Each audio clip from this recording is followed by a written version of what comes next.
Hi 20 மினிட்ஸில் எப்படி ஈஸியாக குழம்பு செய்யலான்னு பார்க்கலாம் வாங்க. ஒரு குக்கரில் எண்ணெய் நல்லா காஞ்சதும் கடுகு சீரகம் ஆட் பண்ணிக்கோங்க. தக்காளி வெங்காயம் பச்சை மிளகா டர்மரிக் பவுடர் ஆட் பண்ணிக்கோங்க. கத்திரிக்காய் முள்ளங்கி கிழங்கு நான் ஆட் பண்ணியிருக்கேன். நீங்கள் எந்த வெஜிடபிள்ஸ் வேணாலும் இதில் ஆட் பண்ணிக்கலாம். ஆட் பண்ணிவிட்டு நல்லா ஒரு மிக்ஸ் கொடுங்க. அதுக்கப்புறம் இந்த சைடில் ஒரு பேன் எடுத்துகிட்டு நல்லா பச்சை பயிரை வறுத்து எடுத்துக்கோங்க. இதில் ஆயில் வாட்டர் எதுவுமே சேர்க்கக்கூடாது. ஸோ ரோஸ்ட் ஆனதும் இதுவும் குழம்புல ஆட் பண்ணி நல்லா ஒரு மிக்ஸ் கொடுங்க. இப்போது சாம்பார் பொடி 2 ஸ்பூன்ஸ் நான் ஆட் பண்ணிக்கிறேன். ஆட் பண்ணிவிட்டு நல்லா ஒரு மிக்ஸ் கொடுங்க.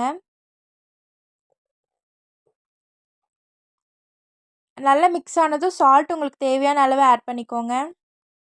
ஆட் பண்ணிவிட்டு நல்லா மிக்ஸ் பண்ணிக்கோங்க. அதுக்கப்புறம் உங்களுக்கு தேவையான அளவு வாட்ரு போட்டு நல்லா ஒரு மிக்ஸ் கொடுங்க. அவ்வளோதான். இது இப்போ விசில் போட்டுடலாம். ஒரு 5 விசில் விட்டு இறக்கிக்கலாம். கண்டிப்பாக இந்த வீட்டில் ட்ரை பண்ணி பாருங்கள். ரொம்ப டேஸ்ட்டாக இருக்கும். இந்த மாதிரி நிறைய வீடியோஸ் பார்க்க நம்ம சேனலை சப்ஸ்கிரைப் பண்ணிக்கோங்க.